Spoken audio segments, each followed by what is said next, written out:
Welcome to Invisible Iceberg. On today's show, we'll explore how a rainstorm may have ended the reign of one of history's most famous military generals, Napoleon. Plus, we take a fascinating look at the impact Napoleon had on our world today, from our educational system to our roadways. And we'll examine if extreme weather events are getting worse, especially when it comes to rain. It all starts now on Invisible Iceberg.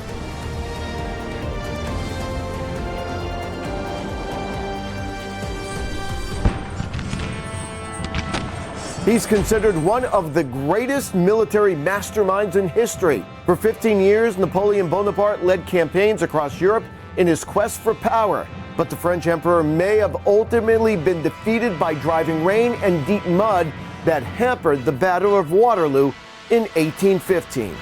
It is just one of the amazing stories in the book Invisible Iceberg, when climate and weather shaped history. Joining us right now is AccuWeather Founder and Executive Chairman and author of Invisible Iceberg, When Climate and Weather Shaped History, Dr. Joel Meyers. Well, we're going to talk about one of the most well-known figures in the history of this planet. I'll ask it anyway. Who was Napoleon and how successful was he? Napoleon Bonaparte is considered maybe the greatest military genius of all time. In fact, when people have been asked who are the most influential people in history, of course, Jesus Christ, number one, Napoleon Bonaparte, number two.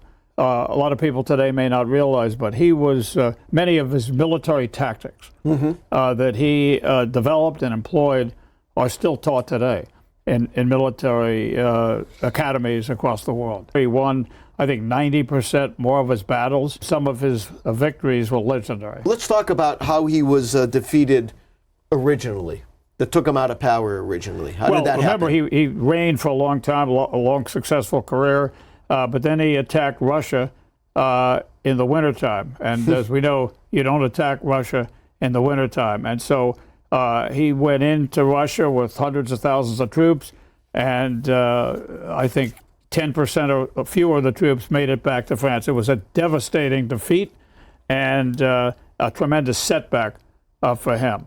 And somehow, so he was exiled, and he escaped from exile. He tried to commit suicide. He was so down, and but he came back. He took power again in France, believe it or not. And then, he had a bigger army, and again, here he is attacking neighbors. But by then, the neighbors had built up powerful armies to prevent him from doing this. How did weather impact history yet again and Napoleon? Well, first it was just a rain cloud, and it's in, the play Les Miserables.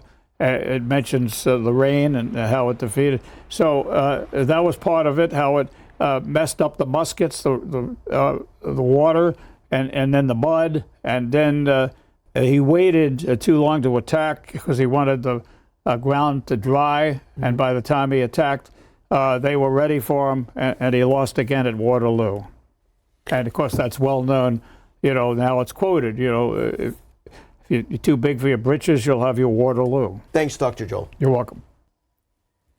Here with more perspective on Napoleon is Dr. Rafe Blaufarb. He's a history professor at Florida State and a specialist in revolutionary and Napoleonic France. Thank you so much for joining us today. Thank you. How did Napoleon initially arrive in France and gain power? Yes, he secured this military scholarship thanks to his family connections in Corsica, and the French government was very, very eager to attach the Corsicans to the French kingdom. The island had only recently been annexed, conquered by France. So Napoleon was very lucky to have this scholarship opportunity, and his family felt lucky to be able to integrate themselves into the French establishment at a low level, but nonetheless into the French establishment, and become a part of the new kingdom to which they belonged. how successful was Napoleon as a military commander? Well, there was nothing in his early career to suggest that he would have been successful, but because of the French Revolution, a major overturning of the government and the social order that occurred in France in 1789, Napoleon was able to rise rapidly in the military thanks to his enormous natural talents. He was quite simply a brilliant, gifted leader, tactician, and strategist. And how did Napoleon get defeated originally in the battles from 1812 to 1814? Yes, during his long career, Napoleon goes from success to success to success. But like so many successful generals, like so many successful rulers, he gets overconfident and falls victim to what we now call overstretch. In other words, he bites off more than even he can chew. His downfall begins in the year 1812. He's been emperor of France now for over 10 years. But in 1812, he decides to take on the largest country in Europe, Russia. He decides to do what probably you shouldn't do if you're a ruler, and try to invade Russia and take it all over. And he leads in 1812. He leads a massive army into Russia, the largest army Europe has ever seen. In fact, the world has probably ever seen up to that date. Marches into Russia. The Russians retreat. The winter takes its toll, just like it will years later on Hitler and the Germans. And Napoleon is lucky to escape alive. 5 out of 6 of his soldiers die in Russia. It is a terrible military disaster for Napoleon. And from that point on, from 1812 on, he's fighting a defensive battle. He's fighting a rearguard action, scraping together conscripts, doing whatever he can to stave off the inevitable defeat as all of his accumulated enemies, Russia, England, Prussia, Austria, join forces and come at him, determined to get rid of this militaristic emperor once and for all. He finally succumbs in the year 1814 and is forced to abdicate his throne. And why was Napoleon able to regain power then after this defeat? Well, after his defeat in 1814 and his abdication, he is sent into exile on a tiny island in the Mediterranean off the coast of Italy, an island called Elba. And Napoleon is not willing to die on that island. He wants to take another chance. And so he sneaks back into France on a boat. He actually goes on a tiny little boat with several companions, lands in France, and proclaims that he's come back to take back his crown. The French government that had replaced him sends the army after him to arrest him, but he is so popular with his former soldiers that instead of arresting Napoleon, each new regiment sent down to get him is overcome with nostalgia, and they switch sides and join Napoleon in his march on Paris. What are some interesting facts about him? Also, did he have any unique habits? You might say that the secret of his success, or at least one of the secrets, is that he didn't sleep a lot. He slept at most 4 hours a day, which meant that he could get a lot more done than most people. The other thing is, despite his great wealth and power, he didn't care much for material luxury. So he ate his meals extremely rapidly in a matter of minutes, ate simply, wasn't interested in fancy stuff. So this is a man who's awake 20 hours a day and working, who has very few vices, very few luxuries. He gets a ton done. He is a workaholic of the most extreme kind. And what is Napoleon's legacy? Napoleon has a very important legacy. On the global level, his legal reform, that is, the creation of a uniform system of law called the Napoleonic Code, ends up being adopted by many, many countries all around the world, in Asia, in the Middle East, in Latin America, obviously in Europe, and even in one of the United States, the state of Louisiana, which still follows Napoleon's law code. Dr. Rafe Blaufarb, history professor at Florida State and specialist in Revolutionary and Napoleonic France, thank you again for joining us. Thank you. Coming up, we'll examine if rainstorms and other extreme weather events are getting worse. But next, we take an interesting look at the impact Napoleon had on our world today. We'll be back after the break.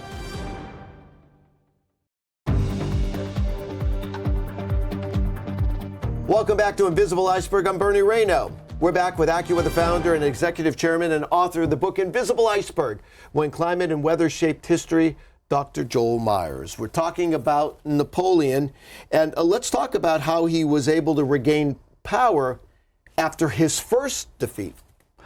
Yeah, and he was only in power for 100 days, but he escaped from the island where he was imprisoned. He came back. People joined him, even people who were supposed to be guarding him, and the king was unpopular, and he was related to the original crown that was beheaded, so he got out of Dodge. He got out of Dodge. Napoleon came in and took over, and was welcomed and cheered by the crowds on his return, so he had a second life in leadership. And it's really too bad that he overextended his, tried to militarily take over his neighbors again and so on, because he really, if he had been continued as leader of France for the remaining 6 years of his life, he only lived 6 more years and died of cancer in his 40s, he was a reformer, he was liberal, he was eliminating slavery, eliminating discrimination against the Jews, a lot of cultural reforms and setting the stage. But when he was defeated, some of the dark side and the leaders and the tyrants in other countries then went backwards for decades in harming society, setting things up for future events. I mean, you could imagine if Napoleon had been successful and these reforms had spread and so on, it's possible seeds wouldn't have been sowed for World War I, which of course led to sowed the seeds for World War II, the Russian Revolution in 1917. So many things followed. You could imagine totally different historical developments. So it's like almost the butterfly effect in weather. Yeah. You know, where a butterfly flapping its wings, according to Professor Lorenz, in Rio de Janeiro, eventually has some impact on the development of a tornado in Kansas. And you can think of history that way. In this case, the weather ended, his reign played an important role in Waterloo, and that was the end of Napoleon's reign. And so really a lot of parts of Europe moved to the dark side against the kind of liberal thinking that Napoleon had. Napoleon also had an influence on a favorite food. Beef Wellington. Beef Wellington. How did that come about? Well, he lost to Wellington of the UK, the general, and Beef Wellington was named after the winner. Oh. So that's how that came about.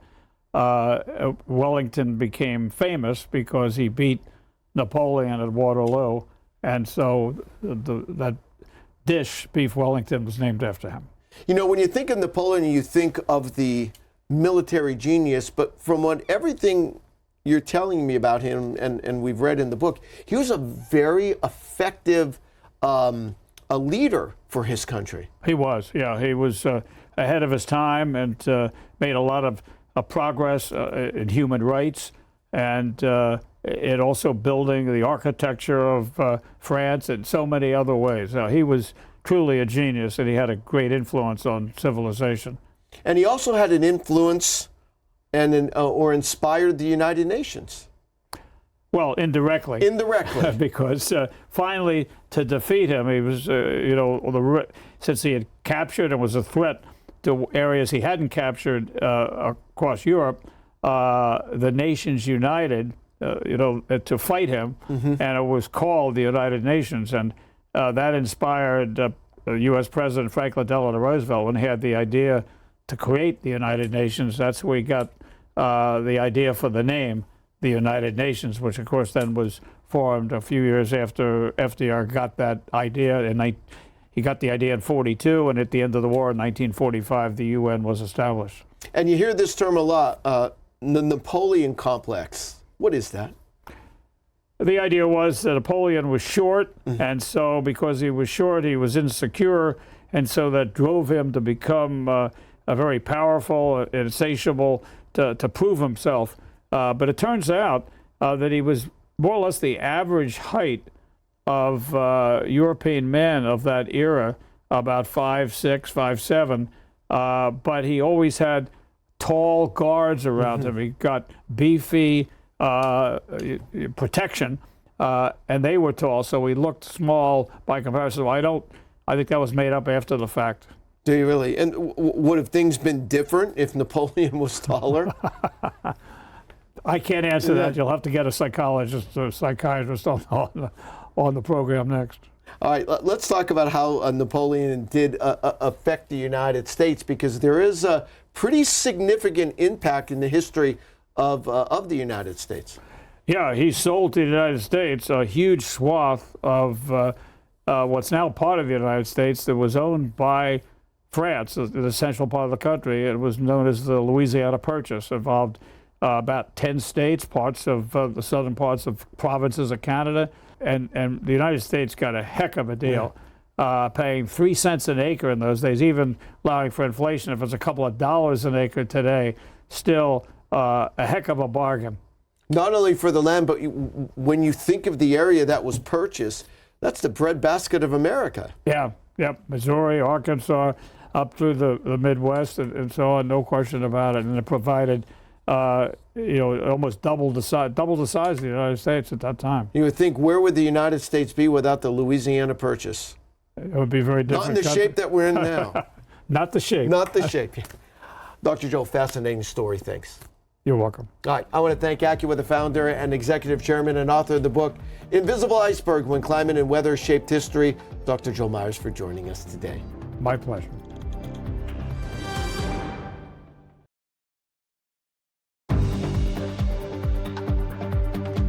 Welcome back to Invisible Iceberg. I'm Bernie Rayno. As our planet warms, many scientists are warning of extreme weather events, including the increasing frequency of heavy precipitation. A warmer climate intensifies the water cycle as warmer air is able to hold more moisture. Now, there's already substantial evidence that heavy precipitation events are increasing. The future is even more concerning as the Intergovernmental Panel on Climate Change is projecting that 10 and 50-year events will be increasing, unfortunately, over time. This projected increase in intensity of extreme precipitation will also lead to an increase in the frequency and magnitude of surface water and flash floods. We are already seeing this unfold in parts of the U.S., especially in the Northeast and Midwest. In addition, extreme one-day precipitation events continue to trend higher in the United States, with the greatest increase across the northeastern United States. While the amount of U.S. area annually impacted by one-day extreme precipitation remained fairly flat during the 20th century, averaging about 8 to 11% coverage, there has been a slow but steady uptick during the 21st century. The average coverage is now between 12 and 17%. There will continue to be increased vulnerability to the human population from extreme rainfall events as more and more people are living and building in low-lying areas. Human development has altered the natural drainage system in many areas as well, increasing the risk of damaging and sudden flooding from extreme rainfall. That's our show for today. For more information and get your copy of the book Invisible Iceberg, When Climate and Weather Shaped History by Dr. Joel Meyers, go to invisibleiceberg.com.